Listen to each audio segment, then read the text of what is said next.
اللہ تمہارا محافظ ہے، ہوگا وہ جو رب چاہے گا۔ ذرا ذرا سی بات پہ سہم جانا، ذرا ذرا سی بات پہ ڈر جانا۔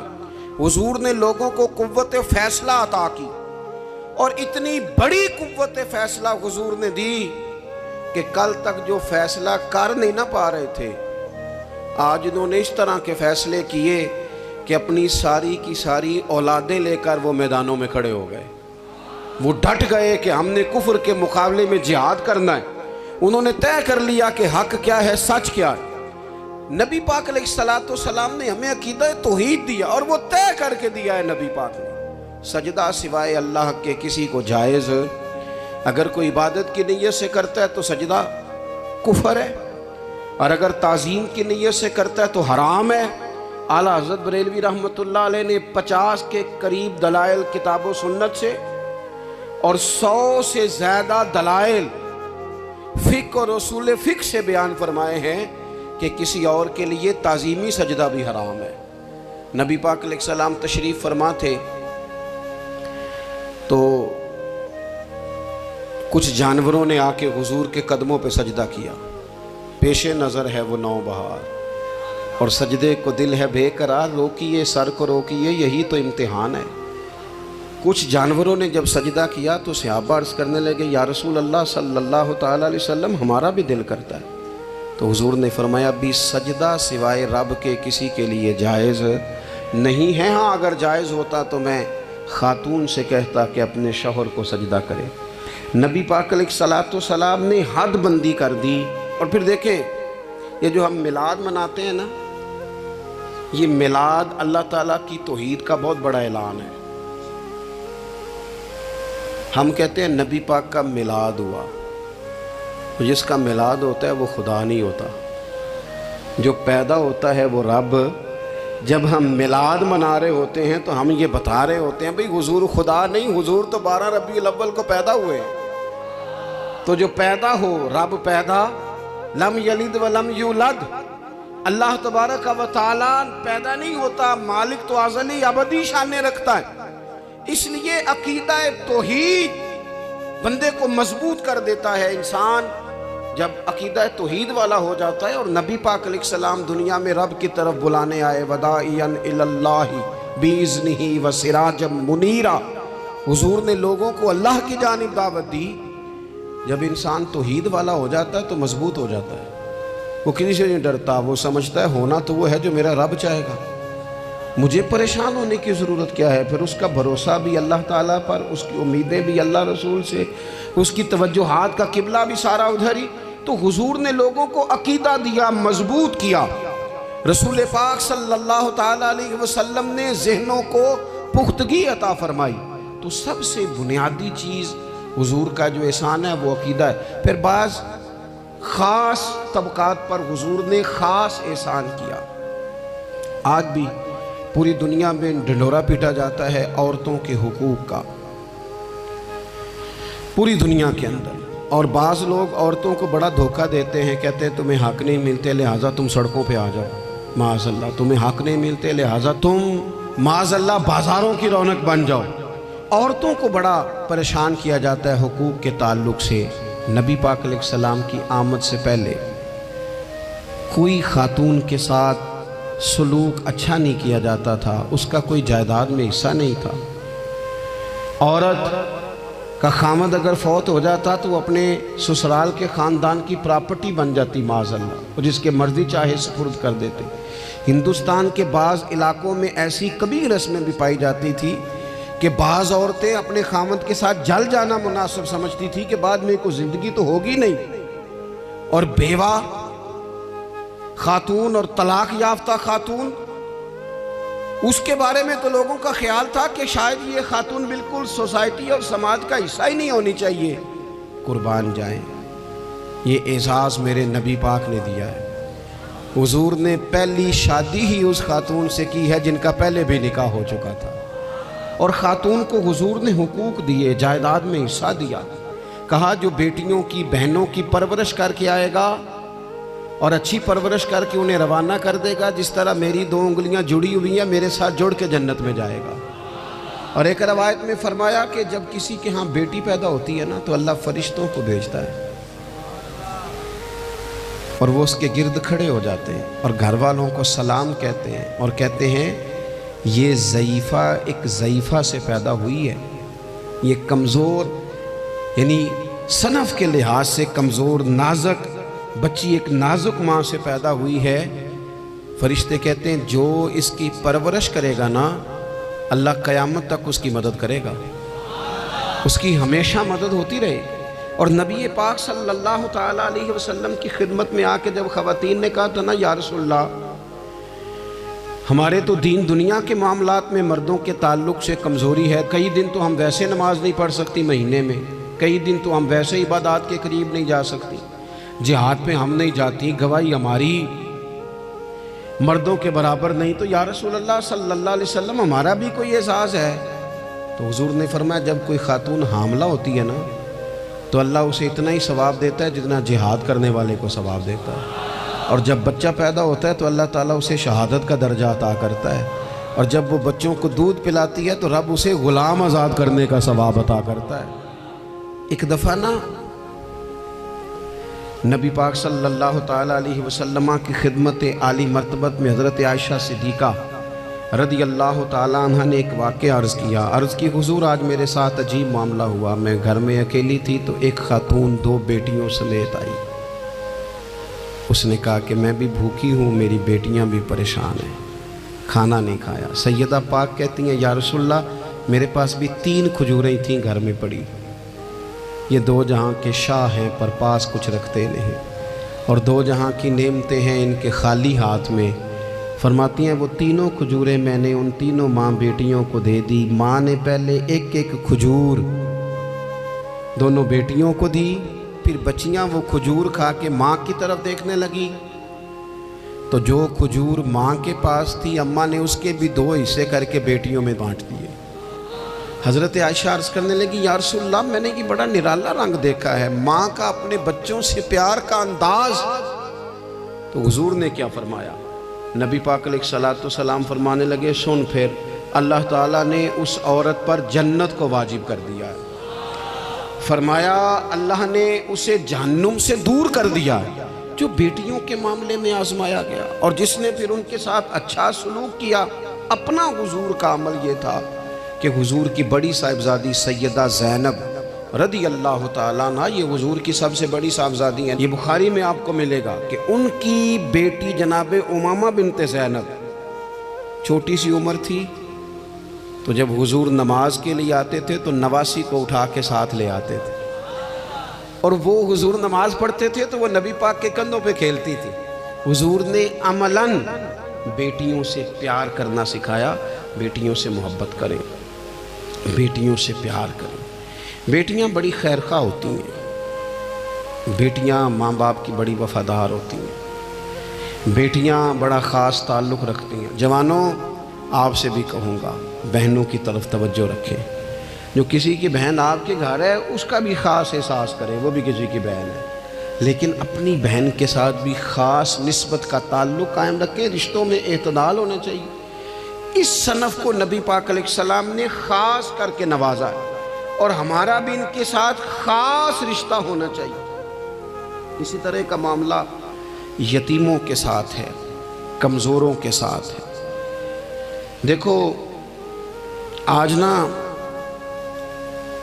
ہمارے ہاں کمزوروں، غریبوں، مسکینوں، یتیموں کی مدد تو کی جاتی ہے، لیکن انہیں لوگ اپنے ماحول کا حصہ نہیں بناتے۔ یعنی کبھی گئے تو غریبوں میں آٹا بانٹ آئے، کبھی گئے تو غریبوں میں جا کے کپڑے تقسیم کر آئے، کبھی گئے تو غرباء کو کچھ وقتی طور پر کچھ ضروریات زندگی دے دی، کبھی عیدیاں بانٹ دی، کبھی سیلاب زدگان میں چلے گئے۔ غرباء کو کچھ نہ کچھ صدقات تو دے دیے جاتے ہیں، ان پر کچھ خیرات تو کر دیا جاتا ہے، لیکن انہیں سوسائٹی کا ماحول کا حصہ نہیں بنایا جاتا۔ ایسا نہیں ہوتا کہ ان غرباء کے بچوں کو اٹھا کے بڑے شہروں میں لایا جائے، ان کی تعلیم کا خیال کیا جائے، انہیں اپنے ماحول میں رکھا جائے، ان کی بہترین پرورش کا بندوبست کیا جائے۔ کائنات میں بڑے لوگوں نے کام کیا ویلفیئر کا، بڑے لوگوں نے غریبوں کے ساتھ تعاون کیا، بڑے لوگوں نے محبت کی، سب قابل تعریف ہے، لیکن ہم نے یہ کیا کہ ان کی امداد تو کی لیکن ان کی محرومیوں کا ازالہ نہیں کیا. اور وہ امداد لے رہے تھے تو ان کی پچھلی نسل بھی امداد لے رہی تھی, یہ نسل بھی امداد لے رہی, اور خدا نہ کرے کہ اگلی نسل کو بھی امداد لینا پڑے. میرے نبی پاک صلی اللہ تعالیٰ علیہ وسلم کا انداز کچھ اس طرح کا ہے کہ امام بہقی نے لکھا ہے, حضرت بشیر بن عقبہ رضی اللہ تعالیٰ عنہ کہتے ہیں میرے والد انتقال کر گئے تھے اور میں ایک جگہ پہ بیٹھ کر رو رہا تھا کہ نبی پاک صلی اللہ تعالیٰ علیہ وسلم میرے قریب سے گزرے, کیوں روتے ہو؟ یا رسول اللہ میرے والد کا انتقال ہو گیا, میری والدہ رخصت ہو گئی. تو یہ ہمیں حضور نے سبق دیا ہے. یہ یتیموں غریبوں کا خیال رکھنے کا یہ بھی ایک نقطہ, یہ بھی انداز ہے. کائنات کا بڑے سے بڑا درد دل رکھنے والا بندہ یہاں تک نہیں جا سکتا جو میرے رسول کریم نے بیان فرمایا. کہتے ہیں نبی پاک علیہ السلام فرمانے لگے, بشیر بن عقبہ کیا تو اس بات پر راضی نہیں کہ میں تیرا باپ ہوں اور عائشہ تیری ماں ہو؟ آنا تجھے ہم شامل کر لیں اپنے گھرانے میں, آ جانا, مکمل تیرے معاملات کا خیال کیا جائے, تو آ جا. اتنا بڑا درجہ. نبی پاک نے تو حضرت سلمان فارسی کے بارے میں بھی فرمایا کہ میں نے انہیں اپنی اہل بیت میں شامل کر لیا. رسول اللہ صلی اللہ تعالیٰ علیہ وسلم غرباء کے لیے, مساکین کے لیے, یتیموں کے لیے, ناداروں کے لیے جو خاص احسان بن کے آئے, وہ یہ والا لہجہ نہیں کہ ہم مطمئن ہو گئے کہ ٹھیک ہے ہم گئے تو تھے, اتنے پیکٹ بانٹ تو آئے, اتنا کچھ ہم نے دے تو دیا, فلانا کام کر تو لیا, اور ویسے وہ بھی کب تک کیا جب تک خبریں تیز تھیں. ہمارے ملک میں سیلاب آیا, میڈیا نے خبر دی, شور ہوا, لوگوں نے بڑی کوشش کی, الحمدللہ بڑے اچھے جذبات کا اظہار کیا, ڈھیر سارے لوگ وہاں گئے. میں آپ سے پوچھتا ہوں کہ کیا سیلاب زدگان سارے اپنے اپنے گھروں میں چلے گئے؟ ان کے گھر بن گئے, لیکن ہمارے جذبے کیوں ٹھنڈے ہو گئے؟ اس لیے کہ خبریں ٹھنڈی ہو گئی. ہم تو چلتے ہیں ٹرینڈ کے ساتھ کہ آج کل ٹرینڈ کیا ہے. اگر خبر ادھر کی ہے تو ذوق ادھر کا ہے, خبر ادھر کی ہے تو ذوق ادھر کا ہے. دیر پا کام کرنا اور خاص جذبات پیدا کرنا ان لوگوں کے لیے. حضرت سیدنا عبداللہ بن ابی اوفا رضی اللہ تعالیٰ عنہ روایت کرتے, ایک یتیم بچہ آیا تھا, اس نے عرض کی حضور میری ماں بھی بھوکی ہے اور میری ایک ہمشیرہ ہے وہ بھی بھوکی ہے, روٹی دا دکھ نہ پوچھو, روٹی تے بندہ کھا جاندی دے. یہ جو بھوک ہوتی ہے نا, بھوک, بہت سارے لوگ نا, میں ایک شادی میں تھا تو وہاں ایک دو لوگ کھانا کھا رہے تھے, تو بعض لوگ انہیں دیکھ دیکھ کے مذاق کر رہے تھے, ویڈیو بنا رہے تھے, کہتے دیکھو کھانا ہی نہیں آتا, کیا انداز ہے, سارا ان کا منہ جو ہے وہ کھانے سے بھر گیا, ہاتھ دیکھو کہاں تک ان کے لتھڑ گئے, کیا انداز ہے.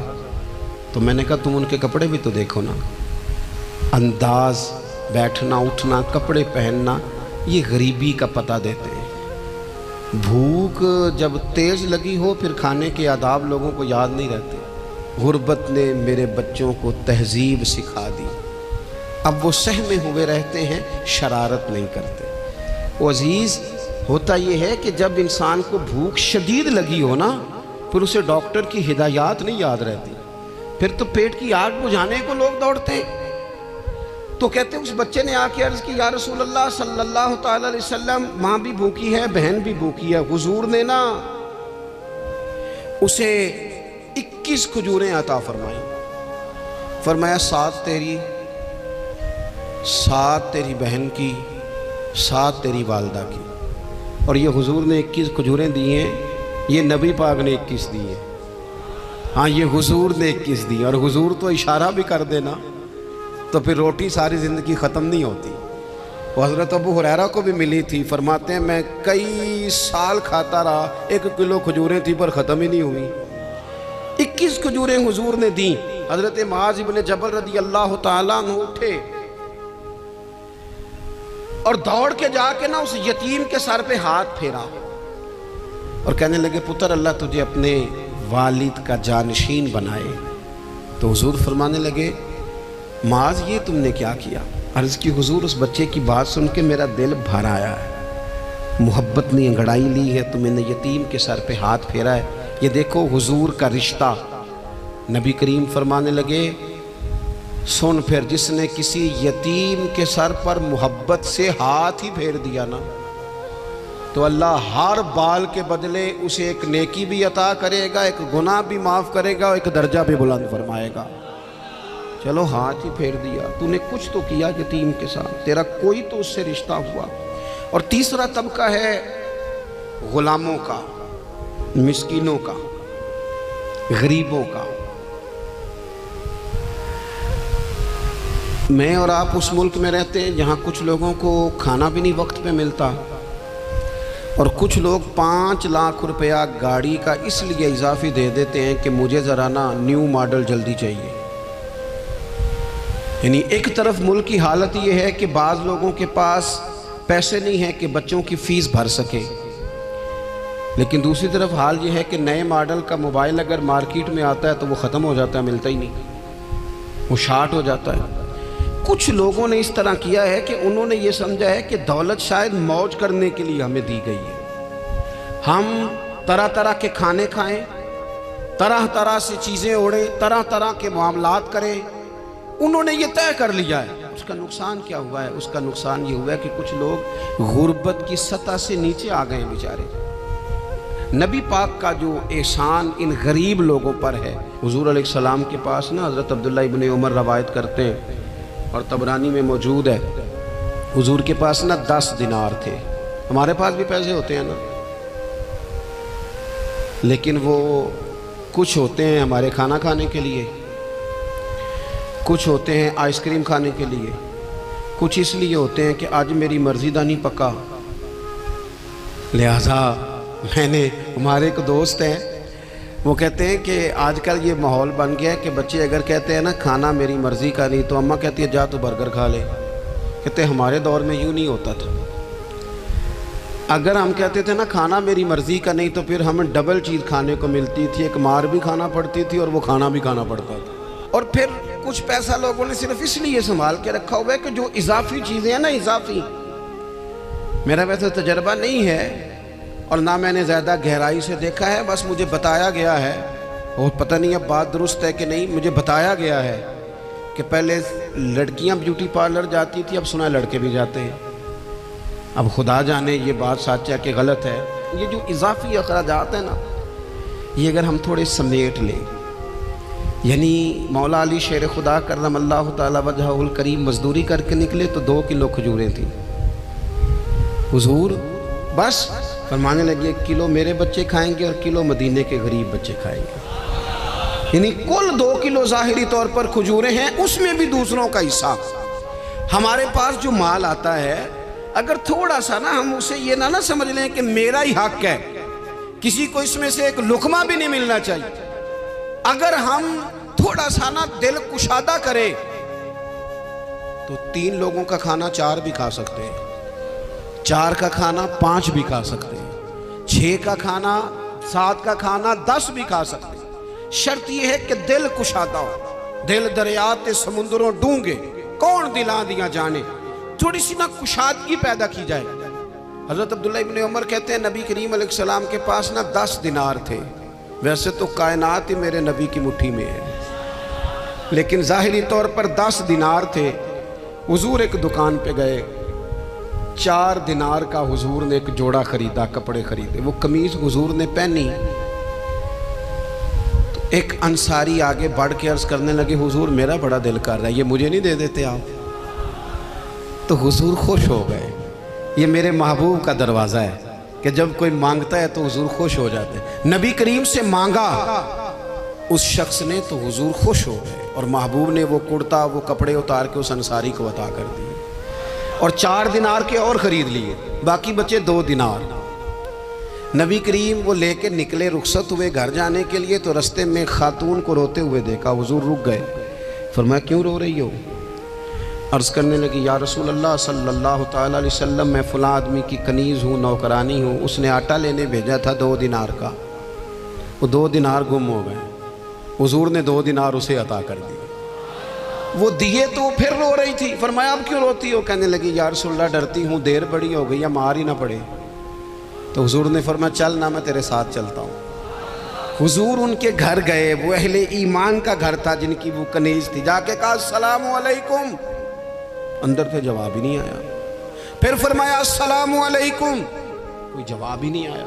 محبوب کا طریقہ مبارکہ تھا 3 دفعہ دستک، پھر واپسی۔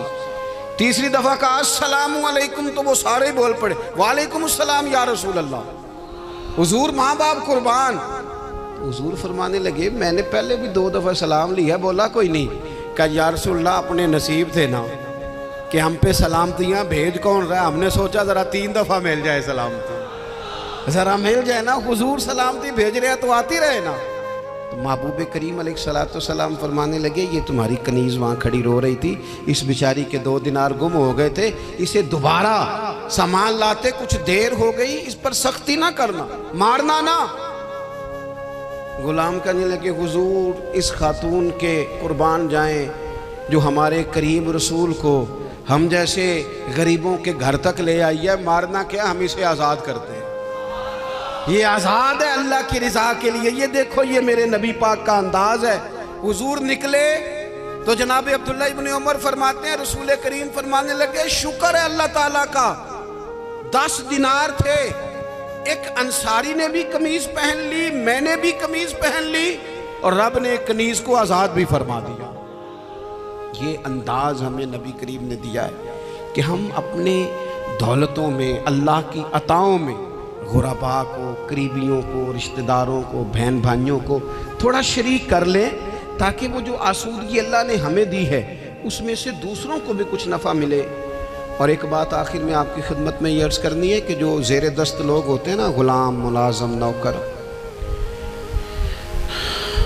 آپ اپنی زندگی کے مسائل دیکھ لیں، جن لوگوں کے پاس لاکھوں آتا ہے کبھی ہزاروں آنے لگ جائے تو پریشان ہو جاتے ہیں، تو جن کے پاس صرف سینکڑوں ہوتے ہیں، تو ایسا تو نہیں کہ آپ ہی ٹینشن میں ہیں اور آپ ہی کو غصہ آتا ہے، وہ بیچارہ کبھی نوکر بھی تو ٹینشن میں ہو سکتا ہے نا، ملازم کو بھی تو کبھی ٹینشن ہوتی ہے نا، اس کے ساتھ بھی تو مسائل وابستہ ہے نا۔ حضرت سیدنا ابو مسعود انصاری رضی اللہ تعالیٰ عنہ بیان کرتے ہیں کہ مجھے اپنے غلام پہ غصہ آیا تو میں اسے مار رہا تھا، نبی کریم تشریف لے آئے، حضور نے ایک جملہ کہا تو میں رو پڑا۔ حضور فرمانے لگے جتنا اختیار تجھے اس پر حاصل ہے نا، اس سے کہیں بڑھ کر رب کو تیرے اوپر اختیار حاصل ہے، لہٰذا اللہ سے ڈر، اس کے معاملے میں اللہ سے ڈر۔ اور پھر حضور تو صرف غلام نہیں، جانوروں کے حق تک کا خیال فرماتے۔ ایک جگہ تشریف لے گئے تو اونٹ آپ کے پیروں پہ سر رکھ کے رویا، نبی کریم نے اس کی پشت پہ ہاتھ پھیرا، فرمایا اس کے مالک کو بلاؤ نا۔ جب وہ آیا تو کیا ارشاد فرمایا؟ فرمایا تو اس کے معاملے میں اللہ سے نہیں ڈرتا، اس نے شکایت کی ہے کہ تو اس کی طاقت سے زیادہ بوجھ ڈالتا ہے، چارہ اور پانی بھی وقت پر نہیں دیتا۔ یہ حضور کے احسانات ہیں، ہمیں ان احسانات کا خاص خیال رکھنا چاہیے۔ اور یہ جو ایام ہے عید میلاد النبی کے، ان ایام میں بالخصوص ہمیں غریبوں کے ساتھ، یتیموں کے ساتھ، بیواؤں کے ساتھ، مساکین کے ساتھ، لاچاروں کے ساتھ اس لحاظ سے زیادہ مدد کرنی چاہیے کہ میرے رسول پاک انہی کے لیے تو زیادہ رحمت بن کے آئے، انہی کا تو محبوب نے خیال زیادہ فرمایا، انہی کے بارے میں تو ہمیں تلقین زیادہ فرمائی۔ وہ اپنے پرائے کا غم کھانے والا، مرادیں غریبوں کی بھر لانے والا، مصیبت میں غیروں کے کام آنے والا، وہ نبیوں میں رحمت لقب پانے والا۔